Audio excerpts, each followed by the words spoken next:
Welcome to the Outer Scope. In this video, we are going to talk about search engine optimization. SEO. In the last video, we discussed about the economy of the web. So, now you know how money is made online and how you can get rich from a website that doesn't sell anything. More to the point, you now know why you need traffic and eyes on your brand in order to be able to generate that money. And how do you get eyes on your brand? The number one option for most sites and businesses is to use Google. Google is by far the largest search engine, and most of us use Google to look up anything we want to know or use. Want to buy a hat? Then you'll probably search "buy hats" online. Want to find out the best exercises for getting great abs? Then you'll probably search for "best way to get great abs."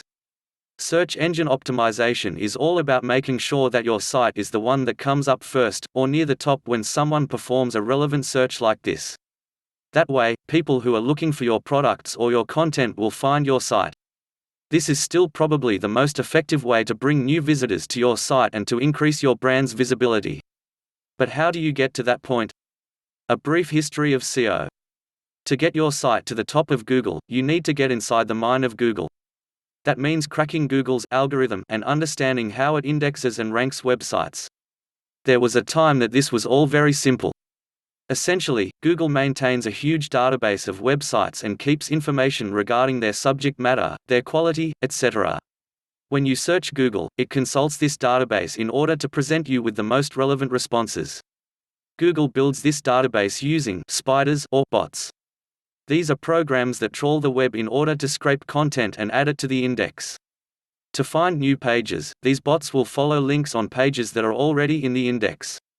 Google decides which content is a good match or not, at least partly by looking for exact phrase matches. So, if you search for the term "buy hats" online and there's a website in its database that uses this phrase several times, it will consider it a match. It also considers quality, and one of the biggest indicators of this quality is the inward bound link. The reasoning behind this is that if a website has linked to your website, then it must approve of your website. This looks like a testimony of sorts, and so the more links point at your site, the more important and high quality it is thought to be. And back when Google first launched, this was pretty much the only thing you needed to know about SEO. To get to the top of Google, you just needed lots of content that would use the same keywords over and over again, and you needed to get lots and lots of links pointing at your site, ideally from relevant sources.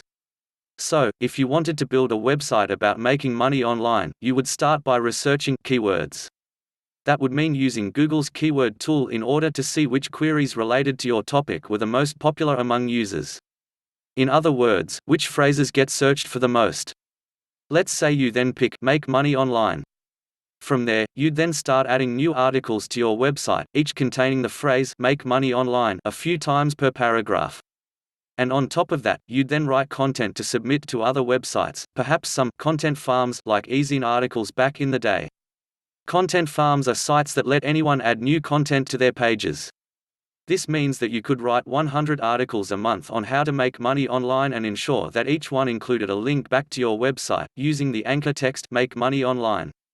And with time, these practices would be enough to ensure that you got to the top of Google, but that was then. SEO is now much more complex, and in many ways, it has evolved to the point of being something completely different. So, let's examine what it involves now, shall we? Well, we have covered the basics of internet marketing from our video series. Those are the power of the internet, the economy of the web, and an introduction to SEO. In our next video, we are going to a little bit deeper and discuss the good strategies in the SEO. Please like and subscribe to my channel, and click the bell icon to get video updates.